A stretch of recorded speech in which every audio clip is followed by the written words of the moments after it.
یانەی مووسڵ دووەم وەرزە بەشداری لە خولی ئەستێرەکانی عێراق دەکات. وەرزی ڕابردوو لە یەکەم بەشداری لە خولەکە لە ناوەڕاستی ڕیزبەند جێگیر بوو. بۆ ئەم وەرزە ئامانجی ڕیزبەندی باشترە.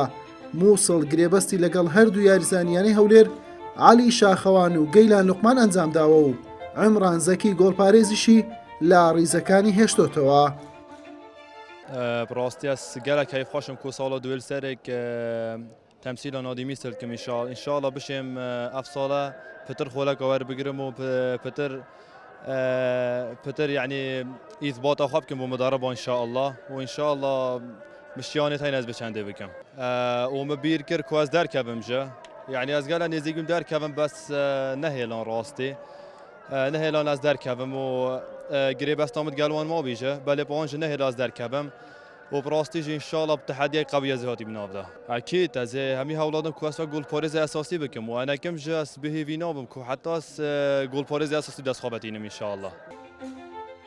یانەی مووسڵ بەهۆی نەبوونی یاریگایەکی گونجاو لە شارەکەی و تەواو نەبوونی کارەکانی یاریگاکەی لە خولی نایە پشتی بە یاریگای یانەی ئاکرێ بەست.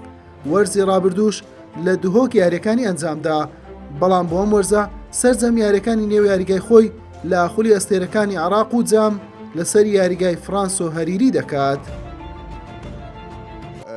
كهيئة إدارية وسيد المحافظ اختارينا هالسنة أرض ملعب أربيل لملعب فرنسا. وەک دەستەی کارگێڕی و بەڕێز پارێزگاری مووسڵ وایان پێ باش بوو یاریگای یانەی هەولێر دەستنیشان بکەین بۆ ئەوەی یاریەکانی ئەم وەرزەی یانەی مووسڵ لەسەر یاریگای خۆی لە خولی ئەستێرەکانی عێراق لێبەڕێوە بچێت.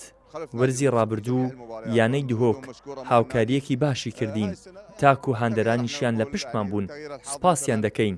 ویستمان ئەم وەرزە گۆڕانکاری بکەین بەڵکو کاریگەری باشی هەبێت و جیاوازی نییە لە نێوانی هەولێر و دهۆک. لە ئێمە نزیکن و هیوادارم هاندەران بە شێوەیەکی باش ئامادەی یاریەکان بن. سوپاسی ڕاگەاندنەکانیش دەکەین بۆ پاڵپشتی و هاوکاری ئێمە. سەرکەوتن لە لای خودایە و ئینشاءڵڵا داهاتوو باشتر دەبێت. لأكثر من 12 يوم مشكورين وإن شاء الله مستقبل نرد لهم إياه بالأفضل.